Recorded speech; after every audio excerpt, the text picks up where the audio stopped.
So we're heretics, just like that. Should we surrender or not? Don't be foolish. We are the Chantry, as much as any Grand Cleric. That prattle from Valroyo isn't the word of the Maker. It's politics.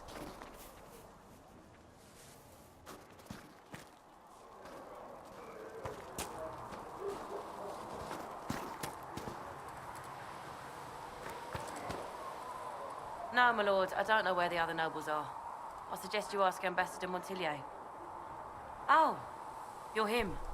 Thrin, Inquisition Quartermaster. I'm doing what I can to supply this mess. If you find what I need to fill one of my requisitions, I'd appreciate you bringing it in. What do you do here? I make sure the Inquisition troops have food in their bellies and iron in their hands. Both are important. Lots of people expecting us to be heroes, marching all day to fight the demons. Turns out heroes need to dig latrines just like everyone else. How does someone end up as quartermaster for the Inquisition? I served for Eldon under Ten Loghain MacTier.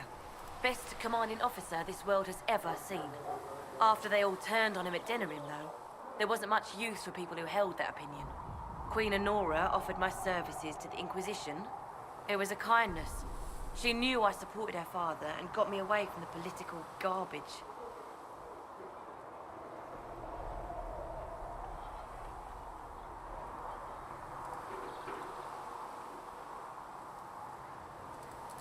With that attitude, I can't imagine how you made enemies in Denerim.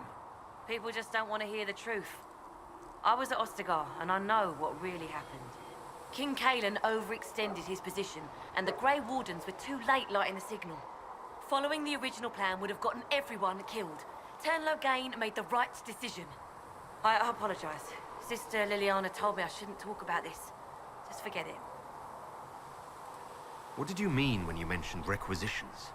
I'm making this Inquisition run with what we have, but we're not a real army. We're stretched thin on materials, so I've put up a requisition list for anything that could help our people. Here, take a look. You find some iron and a good logging site, maybe Varric can get our troops better weapons. If I have material for a special order, do I bring it to you? Just take it over there. One of my boys will take the materials or jot down what you found. Farewell. Make her go with you. Can I help you with something?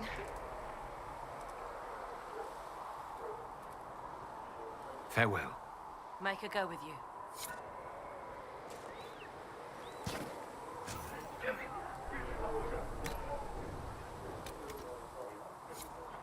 You find anything we need, let me know.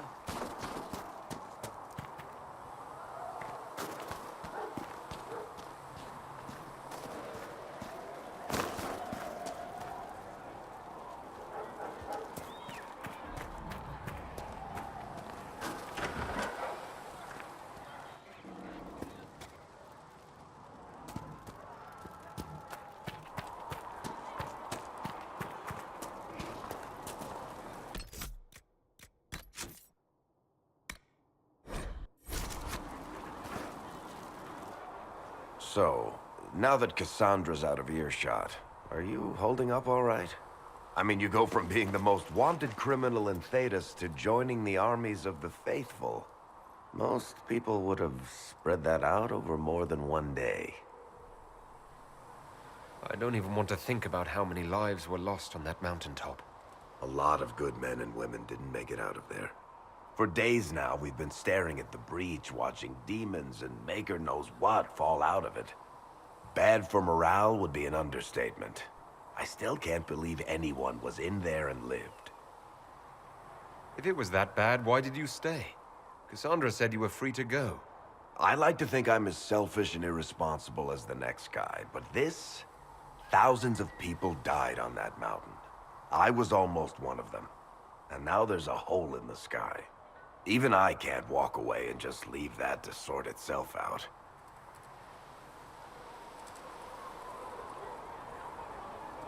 I'm still not sure I believe that any of this is really happening. If this is all just the Maker winding us up, I hope there's a damn good punchline coming. You might want to consider running at the first opportunity. I've written enough tragedies to recognize where this is going. Heroes are everywhere. I've seen that. But the hole in the sky... That's beyond heroes.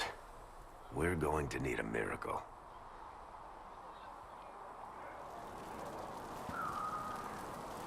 Need something? The red lyrium we found at the temple seemed to upset you. My brother Bartrand and I sort of discovered red lyrium during an expedition in the Deep Roads. We located an ancient thaig, so old it barely looked dwarven. There was this idol there made of it. Bartrand brought it back to the surface, and, well, everything's gone downhill from there. So what is it? Just another kind of lyrium? The red stuff is lyrium like a dragon is a lizard. It's not just a different color. It has a whole host of weirdness all its own. I've written to every mining cast house in Orzammar. No one's seen this stuff before or knows where it came from. What makes it special? Regular lyrium can mess you up pretty badly, but you have to ingest it for that to happen. Red lyrium messes with your mind when you're just near the stuff. You hear singing, get violent, paranoid, and then it does creepy shit. Makes things float, brings statues to life. It also turned Kirkwall's Knight Commander to lyrium. Everyone's been kept at least 100 paces from it since. How did the red lyrium get in the Temple of Sacred Ashes? I don't know. So as far as I knew, the only piece to make it to the surface was destroyed. And the location of the thaig it came from is a secret. Did someone find more of it in the Deep Roads? That's not a cheery thought. I think that's enough on red lyrium. Yeah, not really my favorite subject. Need something? Can I ask you something, Varric? You want to talk about me? I'm flattered. Also inclined toward extravagant lies. Are you from Ferelden? Or Ley? Free marches, born and raised in Kirkwall. And despite whatever you've heard, no, Kirkwall's not that bad. I'm not clear on your line of work. You're a merchant. I'm a businessman. My family has a seat in the Dwarven Merchants Guild. Merchants buy and sell goods. Businessmen buy and sell stores. In my spare time, I manage a spy network, and occasionally, I write books. If you've run a spy network, why is Leliana our spy master? To be honest with you, she's just a better spy master. The truly great ones can keep their distance. They don't get attached to their people. Me, I always wind up babysitting my informants and worrying about their families. We're in better hands with her. You're an author. What kind of books have you written? I've tried my hands at a few genres. My crime serials are my most popular. Hard in Hightown, guards breaking the rules to get things done. The Tale of the Champion is the most famous thing I've written, or infamous, maybe.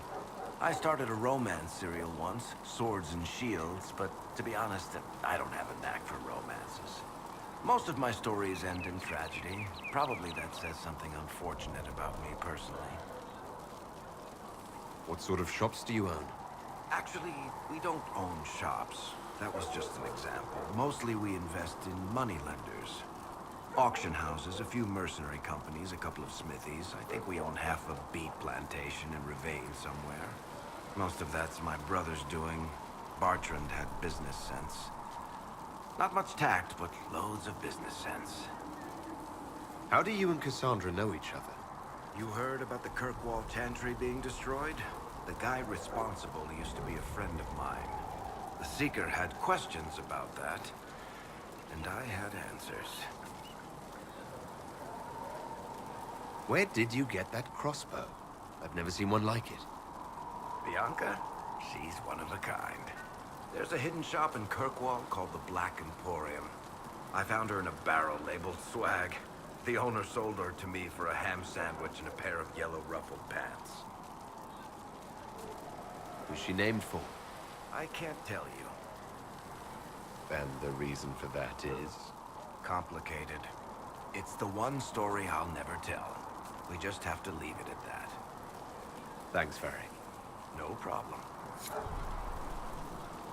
Need something? I've read your Tale of the Champion, and I have a few questions. That's a pretty common reaction. Go ahead. There is no way Hawk really could have killed the Arishok. It would have started a war with the Qunari. I was told later that the Qunari disavowed his actions. Apparently, the Arishok didn't get permission before he attacked Kirkwall, and the Qun didn't want another exalted march. When they finally sent a ship to haul the wrecked dreadnought away, they just said, "We will never speak of this again." As far as I can tell, that's the Qun's version of an apology. Where are the rest of Hawk's associates now? Meryl decided to look after the elves left homeless by the fighting. She's done a pretty good job of keeping them away from the mages and Templars, so far. I guess she has plenty of practice avoiding stupid human battles with her old Dalish clan. Fenris has kept himself busy, hunting down the Tevinter slavers who came south to prey on the refugees. I'm not sure exactly where he is at the moment. You can usually follow the trail of corpses, though. Isabella went back to the raiders. She's calling herself an admiral now. I don't know if she's actually in charge or just has a really big hat. Might be the same thing, honestly. Sebastian went back to Starkhaven. I'm sure he's boring all sorts of people there. Hawk's little sister is in the Free Marches, helping some of the other survivors from the Kirkwall Circle. Aveline is still guard captain.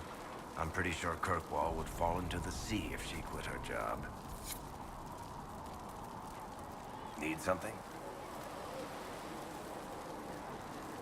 Carry on.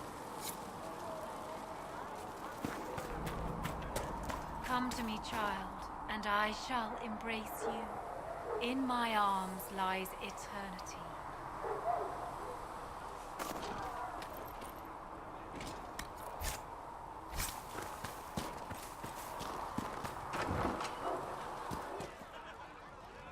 Researcher Minave wishes to use some inexpensive spirits. She wishes to light creature's corpse on fire to determine whether it is specifically vulnerable to heat. Oh, all right. Still searching for someone to lead me.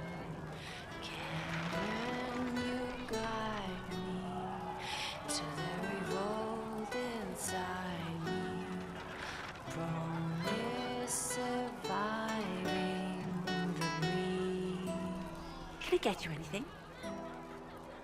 What can you tell me about this area? Adarna's Haven's apothecary. He's been making potions and tending to the wounded as best he can. Harrit is the Inquisition smith. Whatever he can make you, Thren the quartermaster can probably find. And for anything fancier, you can try buying from Segret. His prices aren't too high. Yet. Oh, there's also Minave. She studies beasts and things, as I understand. Farewell. Goodbye.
Did you hear the news? I'm pleased to hear it.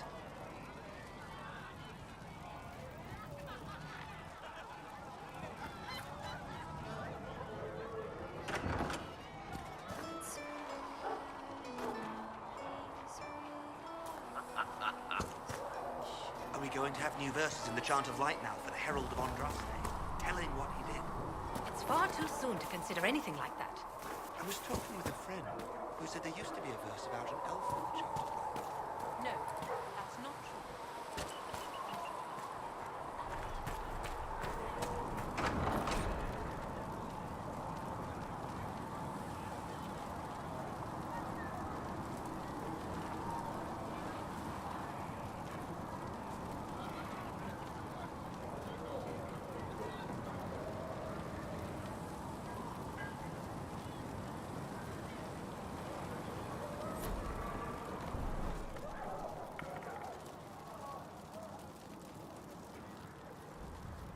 Clissa said to check with you to make sure these are safe to serve.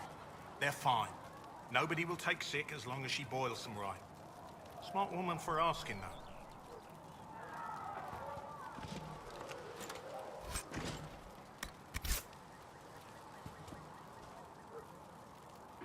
though.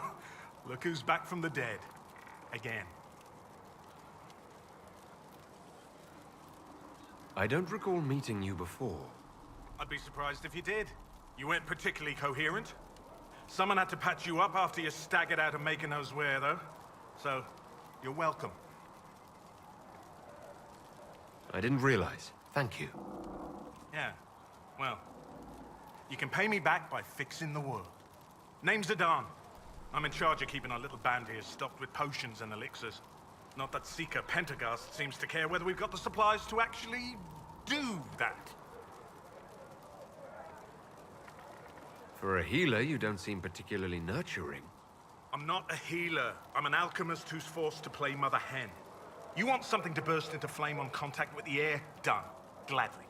Patching up wounded soldiers is a waste of my time and talents. But there are a few around who can help.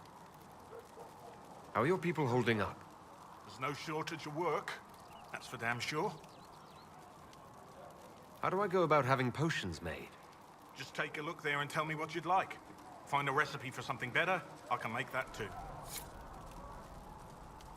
You're back. And in one piece. Is there anything I can do to help out? We're fine as far as raw labor goes. You've more important things to do than tend to me. I only wish I'd been able to find Master Tajin's notes. Old bastard was working on something special. He died at the Conclave, and his notes weren't here. Been too busy dealing with the wounded to look for them. Farewell.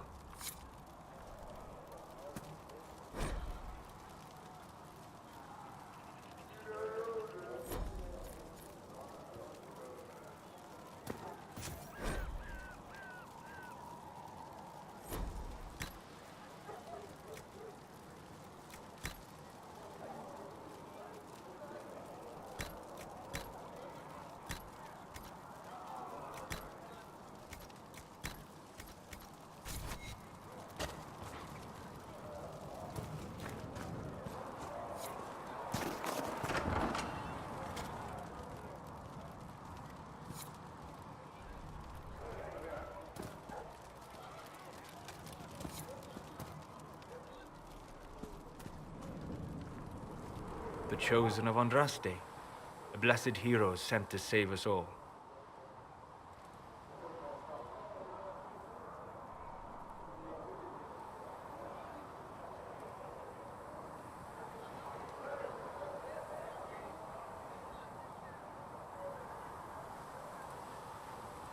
I didn't ask for this, but someone has to find a way to seal this breach. Spoken nobly indeed. You think I'm mocking you?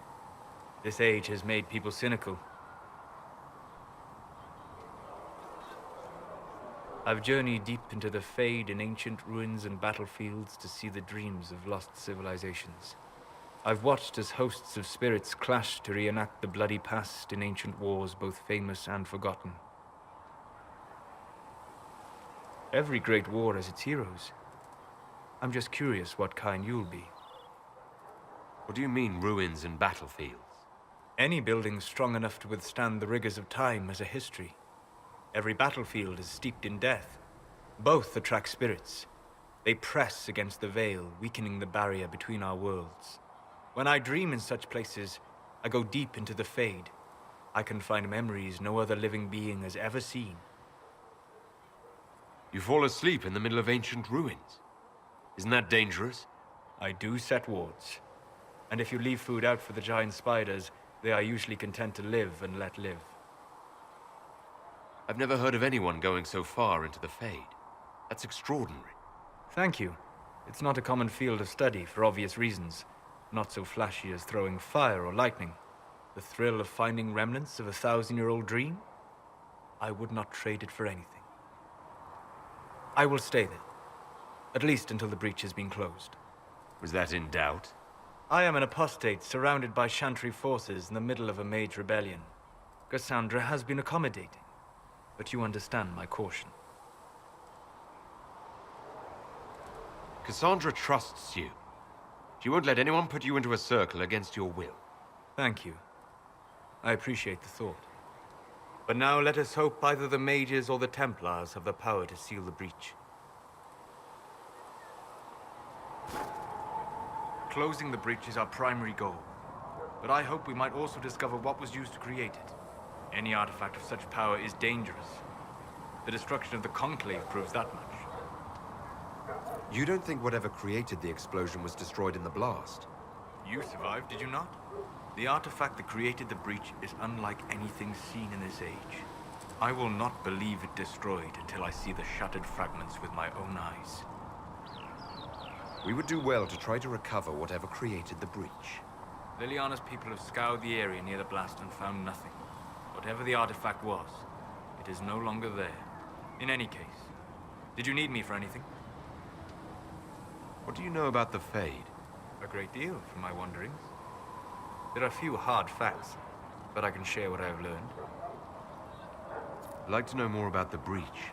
Simply put, it is a tear in the veil between this world and the Fade, allowing spirits to enter the world physically.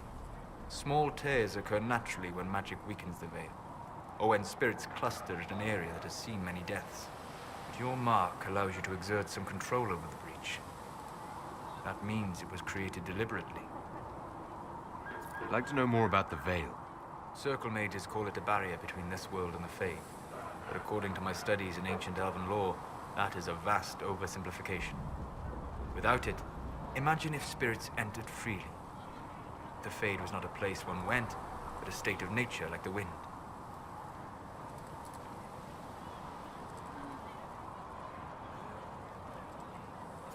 It sounds like it would be wonderful. And dangerous. But yes, a world where imagination defines reality. Where spirits are as common as trees or grass. Instead, spirits are strange and fearful. And the Fade is a terrifying world touched only by mages and dreamers. I am glad that I'm not alone in seeing the beauty of such a world, along with the obvious peril.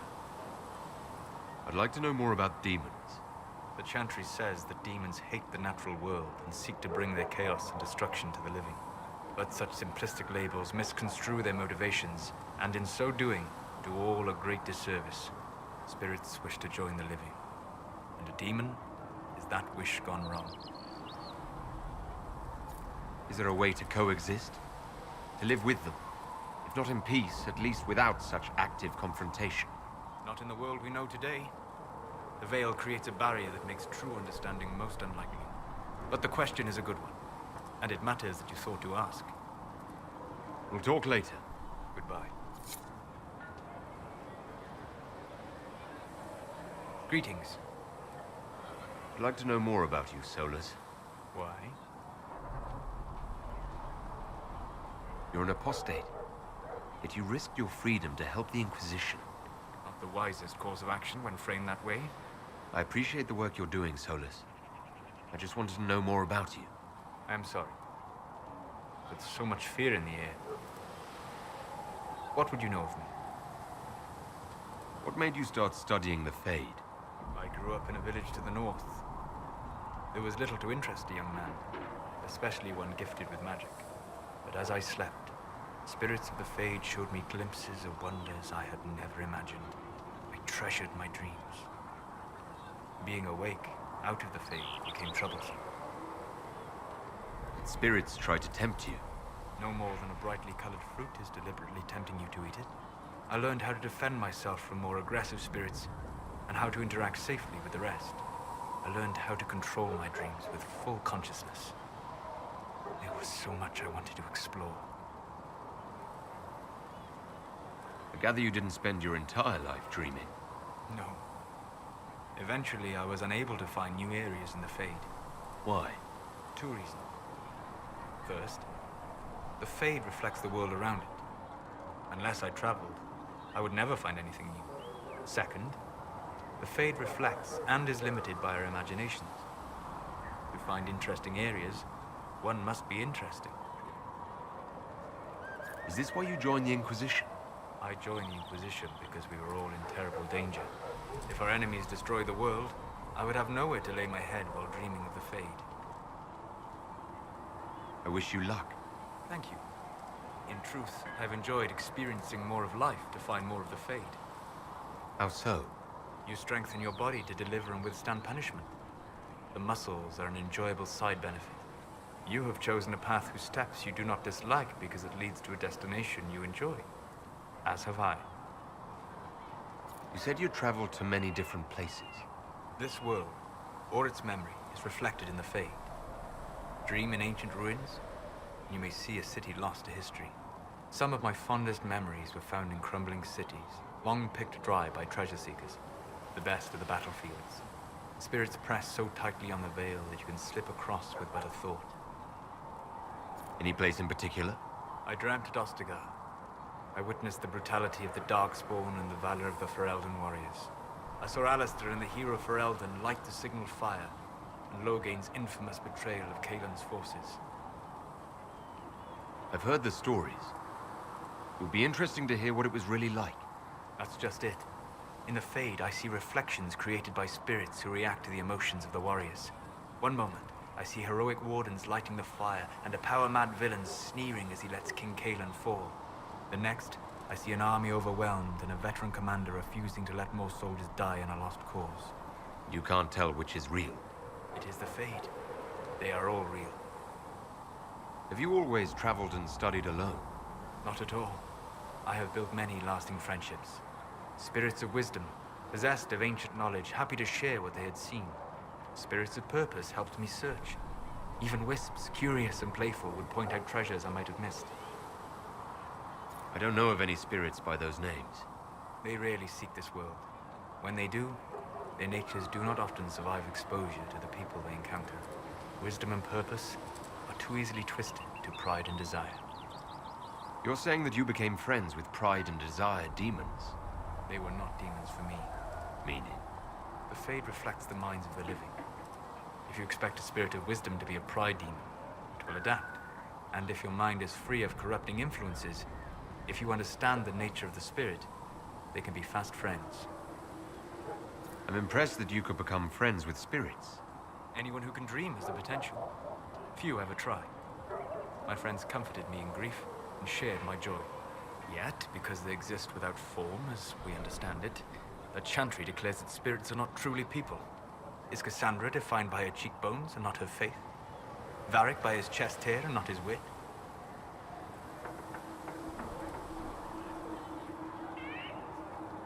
I hadn't thought about it that way. But I see your point. Thank you. Few are willing to entertain such a notion. We'll talk later. Goodbye. What can I do for you? We'll talk later. Goodbye.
We'll need some of your